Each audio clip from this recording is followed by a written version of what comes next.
Welcome to Family History Mysteries, a podcast that tells the stories uncovered through family history research, the unexpected stories of everyday people. I am an avid family historian who has been compiling my family tree for over 15 years, with nearly 20,000 people recorded in my trees. And please put a review on my podcast. That will certainly help in getting the word out there and creating more listenership. Episode 238. Annie Harcourt Payne. Harcourt Frederick Payne was in fact Annie Payne. Annie hid her gender for 51 years and married twice. Annie's parents were William Payne, who was a minister of religion, and Harriet Cliff. It seems that Annie was born in Derbyshire, England in 1875, even though the marriage certificate on her second marriage, Annie stated that she was born in Ayrshire, Scotland. Annie emigrated to Australia when she was 13 in 1888. It is said that when she was a little over 21, in 1896, she adopted the role of a man. On the 19th of May 1939, in the Don Dorigo Gazette and Guy Fawkes Advocate, it says when about 30 years old, she says she worked as a timber cutter at Dorigo and maintains that she performed this heavy labour without difficulty, even to the handling, single-handed, of heavy logs. She had then adopted the name of Harcourt Payne and about that time contracted a marriage under that designation. Later she was a tram conductor, a tram driver, an assistant town clerk and a commercial traveller. As Harcourt, she married Harriet Smith in West Maitland, New South Wales in 1911 when Harcourt was 36 and Harriet 31. Harriet died on the 17th of January 1927 in Auburn, New South Wales. On the 7th of April 1928 at Lidcombe, New South Wales, Harcourt married Louisa Maria Adams. Louisa had married David Adams in Wagga in 1878. They were both residing in Narrandera and Louisa's father, Joshua King, gave consent. They had 10 children together and David died in 1911 in Narrandera. After David's death, Louisa remained on her property until the 1920s when she moved to Tamworth with her daughter for a little while and from there moved to Sydney. Harcourt Frederick Payne was listed as a traveller residing at Avonlea near Lidcombe, and Harcourt was 53 and Louisa 68 when they married, and they listed themselves both as widowers. In the 1930 census, Harcourt Frederick Payne listed as living in Lidcombe with no occupation, with Louisa Maria Payne. In 1933 in Flemington, only Harcourt is listed, not Louisa, in their Lidcombe address. In 1936, Harcourt is listed as living at 44 Martin Street, Lidcombe, with no occupation. Louisa died on the 25th of August 1938 in Lidcombe. Her death is recorded on the 16th of September 1938 in the Narrandera Argus and Riverina Advertiser. Mrs. Louise M. Payne. A former well-known resident of Narrandera, Mrs. Louise M. Payne, wife of Mr. H. F. Payne, of 46 Martin Street, Lidcombe, died at her home aged 78. Mrs. Payne came to Narrandera in 1868 with her parents, Mr. and Mrs. Joshua King, being then only 8 years of age. Her father, Mr. Joshua King, was the first blacksmith in this town. Mrs. Payne was best remembered here as Mrs. David J. Adams. For many years, she and her husband resided at Narrandera until they acquired a property at Gellenbar, where they resided until Mr. Adams's death 28 years ago. For a few years afterwards, Mrs. Adams remained at Gellenbar, but eventually moved to Tamworth with her daughter, Mrs. Noland. She later moved to Lidcombe, where she married Mr. Payne. It will be remembered that the late Mr. D.J. Adams gave the ground on which to build the church at Gellenbar, in which Mrs. Adams commenced the first Sunday school at that centre. She continued to teach there until she left Gellenbar. While at Lidcombe, Mrs. Payne still continued her good work and was a frequent visitor to the old men's home and regularly visited the Auburn Hospital, taking flowers and comforts to those who were away from their own friends until her health began to fail. She was always ready to lend a helping hand to those in need and took a keen interest in both the Salvation Army and the Methodist Church affairs. She was loved and respected by all those who knew her, and many old friends here will regret to hear of her passing. She is survived by her husband, 3 daughters and 3 sons. One sister, Mrs. J. Hellcroft of Narrandera, 37 grandchildren and 2 great-grandchildren also survive her.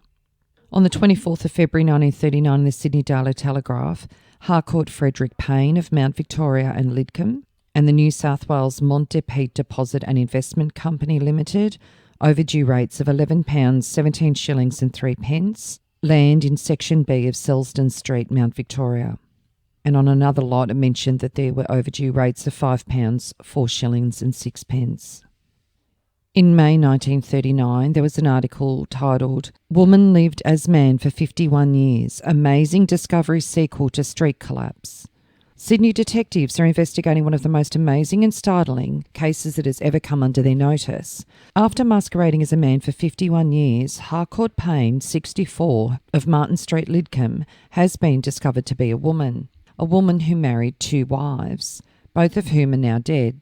Payne has told the police that her real name is Annie Payne, that she came to Australia at 13. She was born in Derbyshire, England, and the woman was seriously ill in the Newington home. Arriving in Australia, she says she immediately started wearing boys' clothes. Both marriages were happy ones. She married Louisa Maria Smith at West Maitland 18 years ago, and they lived in Lidcombe for years until his wife died. Some 6 years ago, Payne married again. He married a widow, Mrs. Adams from Narrandera, whose large family includes Constable Adams, who's stationed at North Sydney. Annie Payne is short-statured and of nuggety build. She has all the characteristics of a man. Her head is man-shaped. Her hands and her ears are masculine, and she shaves. Once she sported a long black moustache. Annie Payne has been everything: labourer, traveller, tram conductor, tram driver, rate collector, and even an assistant town clerk. In recent years, she has been on relief work in the Lidcombe municipality and has been the recipient of the dole and latterly granted an invalid pension. The discovery of her sex followed her collapse in Lidcombe Street. She was taken home and attended to by Dr. McCaffrey of Lidcombe, who, despite the fact he'd attended her before on a number of occasions, believing she was a man, arranged for her admission to the old men's home at Lidcombe. It was when the woman was being bathed that her true sex was revealed. There was consternation at the home and a hurried conference of doctors followed. Immediately the woman was transferred to the Newington Institution, where she now lies in a dangerous condition. Mrs. Chandler, a neighbour, told the truth today that she considered Payne a quiet, unassuming man. He never worried us. He spent most of his time reading and knitting. He did his own washing and ironing, and did it wonderfully, well better than I could. There was never anything to lead me to suspect that he was a woman. Mrs. Chandler said Payne had told her that when his wife was alive, they occupied separate rooms for a considerable period. Both were getting old, and I considered it was not unnatural. Payne is among the best-known identities in the district. She's been interested in all local progress and on occasion would line up at the bar of the local hotel and drink a glass of beer, or perhaps 2, but generally speaking was most abstemious. Payne is now in the care of a special nurse and no one is permitted to see her.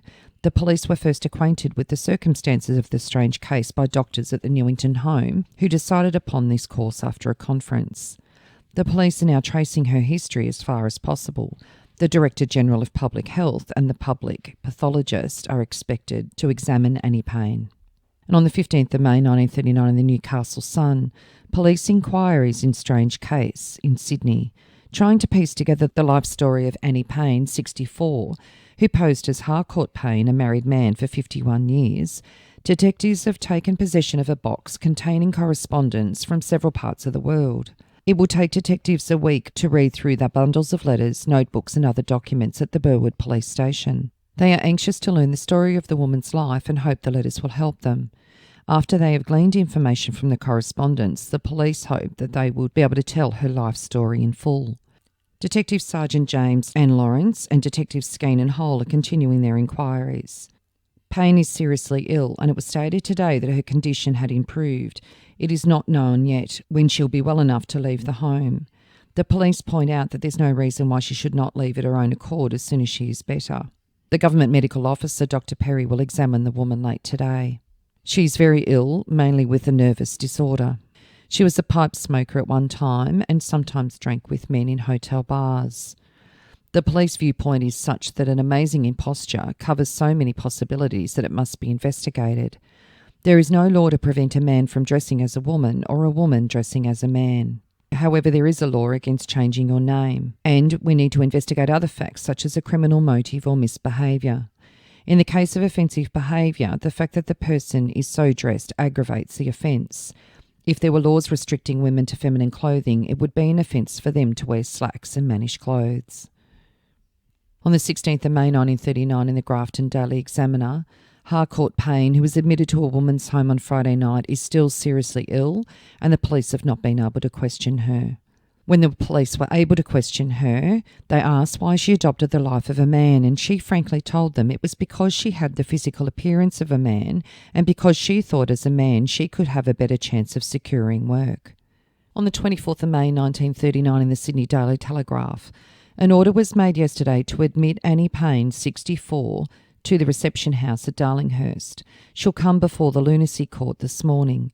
It is not expected that she will appear in person at the court, but an application will be made that she is remanded for 7 days for medical observation. Yesterday, government medical officers interviewed the woman at the Newington Women's Home, and the order was subsequently issued.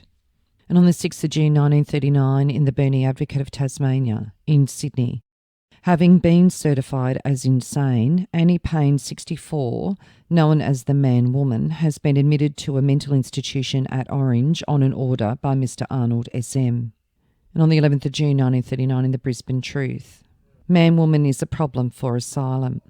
Annie Payne, who masqueraded as a man during almost the whole of her adult life, cannot be convinced, despite all physical evidence, that she's not really a man.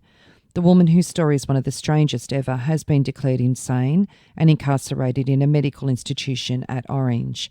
The authorities are still puzzled concerning her case. She is now dressed as a woman. She is placed in a small wing of the asylum with other women. Her presence, her strange obsession, her demeanour is a disturbing factor to the other inmates. What can be done with Annie Payne? To herself she is a man, yet she cannot be segregated with men. In every outward appearance she is a man, and thus creates a problem amongst the other women of weak or unbalanced mentality in the Orange institution. She cannot be released even if her mental condition improves, because she would have to be repeatedly arrested for offensive behaviour by dressing as a man. The woman who lived her life as a man under the name of Harcourt Payne refuses to disclose the many secrets of her life or to explain how she successfully hoodwinked 2 wives, one of them a widow with a large family. How she maintained the pretense of a married life, even the doctors who have examined her cannot guess. To normal people it must appear to be impossible that a woman, no matter how masculine in manner and appearance, could pretend to be married to another woman and live as man and wife. Nevertheless, it is a fact that Annie, or Harcourt Payne, pretended to 2 women. This woman appeared to be a man and wooed these other women, made them fall in love and married them, lived with them and supported them. Unless Annie Payne reveals the secret of her strange pretense, none of us will ever know the answer to the riddle of her life. Tracing back along the corridor of time, the authorities have found that Annie Payne was born in Derbyshire, England. She came to Australia at 13 years, and even then appeared to be developing masculine characteristics. Though of small stature, she was very strong and was able to take part in boys' games such as soccer and football. She was angular, flat-chested, thin-hipped, and her voice had a tone of masculinity, although it was rather high-pitched. Today, Payne is 64 years of age. It is believed that she adopted the role of a man when she was just over 21 years of age. Therefore, she's had more than 40 years as a man. Nearly 20 years ago, she married Louisa Maria Smith of West Maitland. When she died, she married Mrs. Adams of Narrandera, a widow of a large family. Mr. and Mrs. Payne were prominent in the Salvation Army. There was a strong bond of affection between them, and in some unaccountable, incredible way, Annie Payne maintained her masquerade. Annie Payne has been under observation and medical treatment for a month and has now been placed in a medical institution. She refuses to believe she's not a man. Doctors have tried to make it clear that she's a woman and that she must behave as a woman for her own sake. She retorts that she is a man. She abhors women's clothes issued to her and is particularly angry at being issued with female underclothing. Men who knew her and knew her as a man tell many anecdotes of Annie Payne. Some of them are rather embarrassing because they used to stand at the bar and drink together, swapping stories as men will. Some of them talk to Annie Payne of their marital life and adventures. She recounted stories too. What secrets she must have learnt, what tales must have she heard, which would otherwise not reach a feminine ear. While she was working in the coalfields 20 years ago, she was called Skinny Payne, and it was recalled that once in a bar at Maitland she had a fight and won. At the end, she was screaming. Even this outburst did not arouse any doubts amongst the hard-bitten miners who considered that Skinny was perhaps a bit effeminate and drunk. They did not for a moment think that Skinny was a woman. Though her health shows improvement, it is by no means robust. Even so, she behaves like a man and orders the other women about with a masculine air. And so the problem arises. Can the authorities adjust Annie Payne to this new situation in which she must revert to her femininity, or will she become such a problem that she'll disturb the other inmates? Annie died on the 8th of June 1940 in the institution. She suffered from Parkinson's disease towards the end of her life, so she only died 12 months after the article was in the paper. And Annie Payne was buried in an unmarked grave in the Old Church of England section of the Orange Cemetery.